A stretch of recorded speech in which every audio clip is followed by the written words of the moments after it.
We moved to Meadow Creek when I was 10. My dad had gotten a new job in a nearby city, and the house was a steal.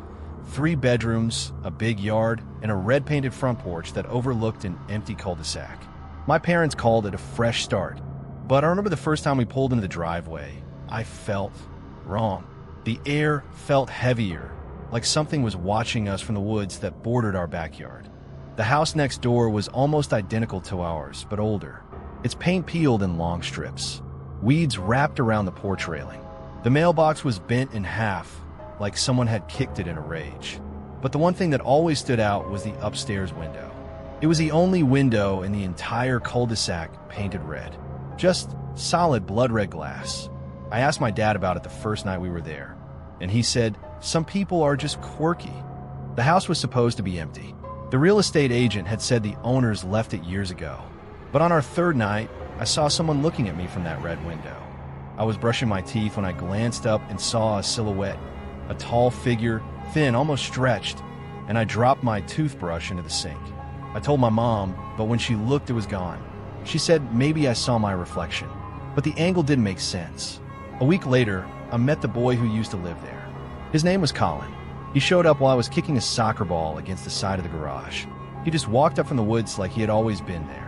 Dirty sneakers, matted hair, and this way of staring at you like he was memorizing your skin. He didn't say hi. He just pointed to the house with the red window and said, "Don't go in there." I laughed awkwardly. "It's empty," I said. "No, it's not," he replied.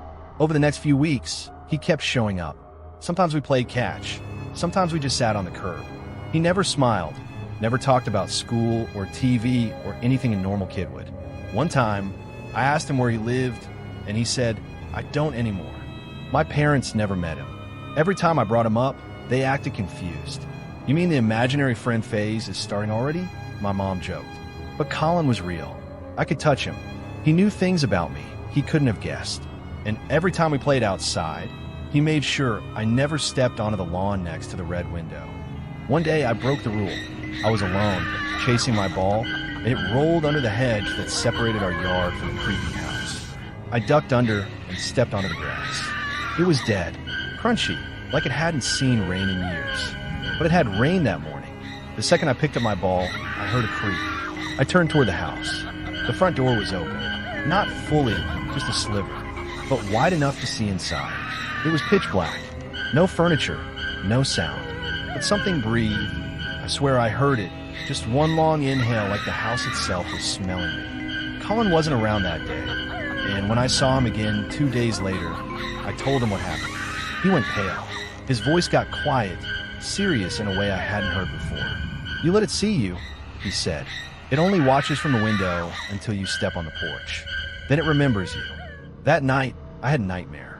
I was in my room, but the walls were bleeding. Not fast, just slow, steady drips. When I looked out the window, I saw the red one across from mine.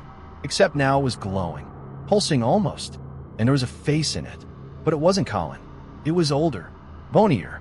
Its mouth was stretched into a smile, so wide it looked torn. I woke up with blood in my nose and a scratch across my forearm that hadn't been there before. The next day, my mom said we were going to church. That was weird. We weren't religious. But she said she had a feeling we should go. I think she was scared too, even if she didn't admit it. That was when I stopped seeing Colin. He didn't show up the rest of that week or the one after. It was like he vanished.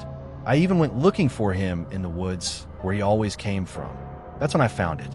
A marker, half buried, a rotted wood post with a name carved into it. Colin Bradford, 1996 to 2006.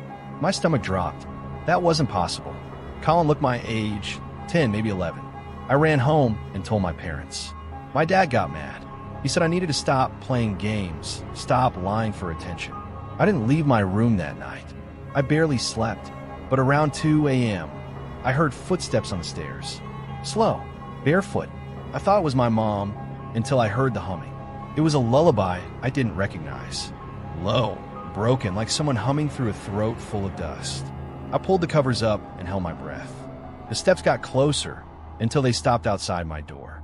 No knock, no creak, just silence. Then the doorknob moved. I screamed. My parents rushed in a few seconds later, but of course there was no one there. My dad checked every room. Nothing. My mom held me all night.